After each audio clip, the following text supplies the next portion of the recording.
Hey everybody, Steve Maxwell here. Got to start this off with my favorite shot of Johnny. Always got to start with that picture of Johnny. I love it. Hey, this is some stuff that was in my personal archives and that flowed through my shop over the years and some things in my collection, rather than the last video, which was just a slideshow of the Craviotto website. This is the floor tom bass drum conversion that Johnny developed. Very cool item. Here's one of the greatest kits. This was a black lacquer, curly maple black lacquer with a matching snare. This was a NAMM show kit that now belongs to a collector friend of mine. This kit was in our New York store, and it is a white sparkle, gold sparkle, white sparkle burst that was absolutely stunning to look at. 13-16-22 with a 6.5, baseball bat edges, warm, fat sound. Just a fantastic set. Here's another set in those same sizes, and this particular set was curly maple and mahogany, and that had a great sound from the balance between those two shells. Just incredible. And here's another in the same sizes of a Duco burst, black gold to black, that was the same scenario with baseball bat edges. This is a kit that was made for Justin Faulkner. And Justin typically used just a 12, 14, 18 in the snare, but the other drums were there. He sometimes goes back and forth between the two. This set was kit number 500, which is a tonal balance set with those short depths on all the toms and the bass drum being a 10 by 18. There's a video I have on YouTube of that kit. You should check it out. And these are the 10th anniversary from 2014. Ambrosia Wormy Maple snares, a 5.5 by 14 and a 6.5. There was a limited run of those with the 10th anniversary badge. Here's one of my favorites, curly maple, burnt curly with burnt curly hoops. And here's another beautiful curly maple stacked solid. Here's a favorite of mine with a rosemarine type pearl finish. That's in a collection. I'll hope to get that back one day. And here we've got our standard center stage kit, which we still produce today. This is my little tribute to Hal Blaine with a concert tom kit I thought was kind of fun. This kit was a maple kit done in black lacquer with a 10 and a 12, a 14-inch rack, 16-18 floors, a 22 bass. It was 15 deep, a little extra punch, 7 by 14 snare, made for a customer. It was a really great sounding kit. Here's the first prototype of the Lang Gladstone Craviotto drums that we did.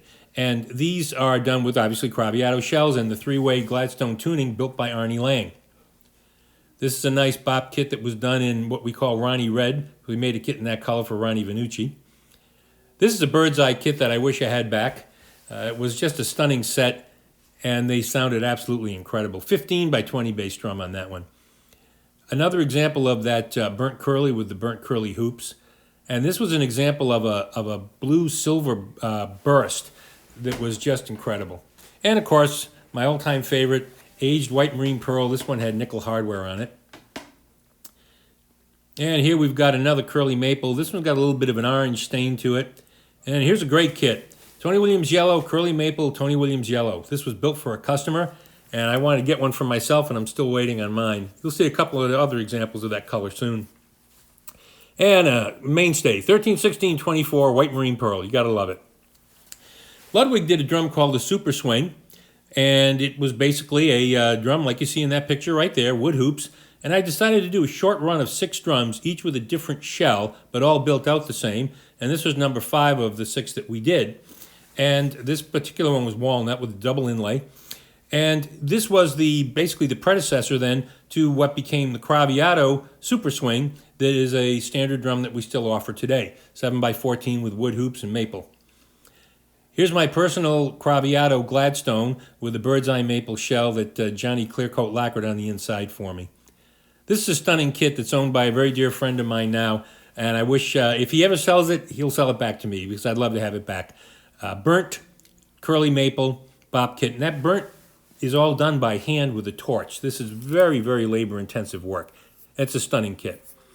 The kit coming up was the first poplar kit that we made in that series that we call the Vintage series. And this kit was the kit sent to Modern Drummer for their review, and they loved it.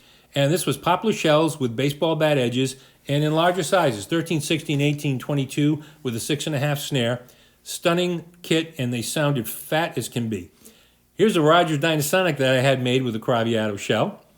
Another great example of a burnt curly maple. And then this drum is just a stunning one that I keep in my personal collection. I just don't want to sell it because I think it's so cool.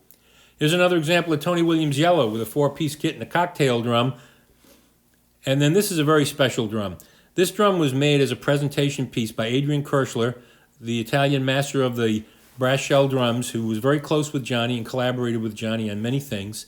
And this drum was given by Adrian as a gift to Johnny's widow. And it's just a stunning example done in 24 karat gold with all the engraving, and truly a very special drum and a beautiful thing for Adrian to do. Here's another Craviotto where the only difference between it and a regular Craviotto is I put a Rogers Dynasonic snare frame on the bottom, and that works extremely well. You should try it sometime. This kit was made by Saul Rocha, one of our master craftsmen at Craviotto down in Nashville. He built this kit a few years ago, and basically every drum has a different board in it. So each one of those drums, you see 3 different boards. Each one is a different species of wood. Cool set. This is the Monster kit. I never got to play this one. It was built for a customer, but I love it. Here's another example of pewter sparkle, pewter glass glitter actually. A beautiful walnut kit with wood hoops for that great organic sound from the wood hoops. These are a little project I did many years ago. Fred Gretsch owns Leedy, and we did a small run in coordination with Fred of Leedy Craviotto, Leedy USA Custom Shop. And I did that curly maple kit, snare I kept for myself, and this white marine pearl I kept for myself. We only did a small number, but it was a fun project. And here's another example of that black curly maple black. Just love that finish. And another good example of that pewter glass glitter. Really jumps out on stage, under stage lights. That's just an incredible finish. Coming up are the first 2 drums from the 2006 Masters Metal Series. Basically, this was the Masters Brass Series, where we did the first 10 drums, 5 in each size, in 24 karat gold hardware. That drum is a 2,750-year-old Sequoia, which is incredible, only one. This is set number 1. Craviotto drum set number 1. Johnny played a different set that was a prototype, but number 1 is there, truly new old stock. This set was from 2010, and it's a Birdseye maple solid shell bop kit that was the cover kit in 2010. An absolutely stunning kit, and it just sounds completely incredible. This is my kit, serial number 2, which I, of course, still have up on the racks there in my Illinois store. And I also had Johnny make me this kit many years ago, which was cherry with the large diamond cast lugs. This snare is an abalone finish, and there were only a small number of abalone finished drums made.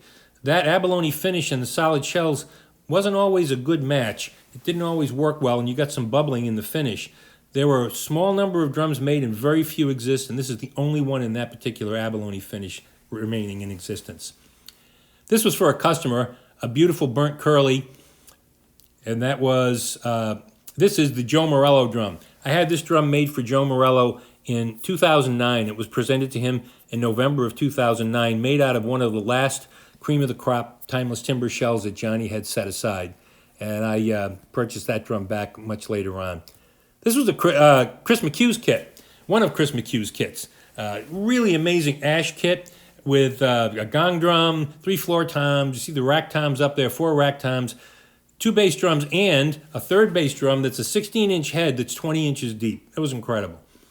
This kit is whitewash, and it looks like a white lacquer, and it is in a sense, but it also allows the grain of the wood to show through if you look at the drums up close.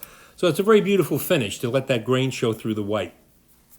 Coming up next is a maple poplar maple kit that is a really cool one, 13, 16, and you got 2 bass drums there. This is a 3x14 walnut snare that I've kind of carved away for myself.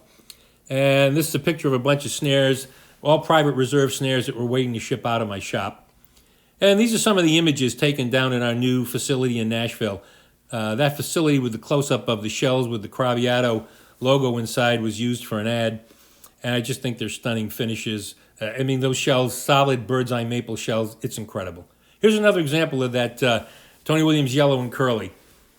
So, we wanted to give you some other things to look at here. The last slideshow we did was from the Craviotto website archives. This one's from the Steve Maxwell archives. So, we hope you enjoyed it.